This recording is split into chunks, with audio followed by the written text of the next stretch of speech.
তুমি ছাড়া আজ একাই স্বপ্নের লাশ ঘর। আমার স্বামীকে তোমরাই খুন করেছো, আমাকে এই বয়সে বিধবা করেছো, আমার ছেলেটাকে বাবাহারা করেছো। হ্যাঁ ভিউয়ার্স, এবার রাহুলের মৃত্যুতে প্রযোজনা সংস্থার বিরুদ্ধে এফআইআর করেছেন প্রিয়াঙ্কা।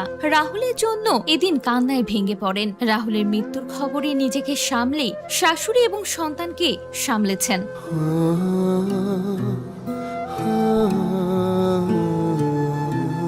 কিন্তু শেষ মুহূর্তে আর চোখের পানি ধরে রাখতে পারেননি।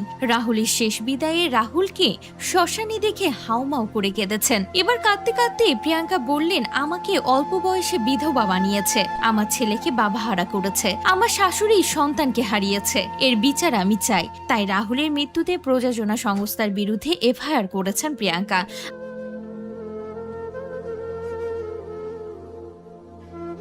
আইনি পদক্ষেপ আর্টিস্ট ফোরামেরও।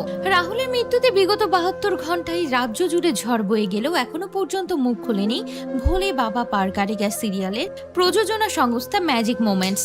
এমন আবহে অতীতে সংশ্লিষ্ট সংস্থার অন্য ধারাবাহিকের শিল্পী মৃত্যুর বিষয়টিতেও আলোকপাত করেছেন একাংশ। সেই প্রেক্ষিতে অভিনেতা কলাকুশলীদের নিরাপত্তা নিয়ে প্রশ্ন উঠেছে। জানা গিয়েছে বুধবার বেলা 3টে নাগাদ গল্ফ গ্রিন থানায় এফআইআর দায়ের করেছেন প্রিয়াঙ্কা সরকার। অন্যদিকে দক্ষিণ কলকাতার অন্য এক থানায় এফআইআর দায়েরের কথা আর্টিস্ট ফোরামের। রাহুলের মৃত্যুর জন্য সব থেকে বেশি যাকে দায়ী করা হচ্ছে তিনি হচ্ছেন লীনা গঙ্গোপাধ্যায়। অবশেষে রাহুলের মৃত্যুর পরে বড় সিদ্ধান্ত। বুধবার দুপুর বেলায় জানা গিয়েছিল ম্যাজিক মোমেন্টস মোশন পিকচার্সের বিরুদ্ধে আইনি পদক্ষেপ নিতে চলেছেন প্রিয়াঙ্কা সরকার। ওই প্রযোজনা সংস্থার বিরুদ্ধে এফআইআর দায়ের করতে চলেছেন প্রিয়াঙ্কা, এমনটাই জানা গিয়েছিল।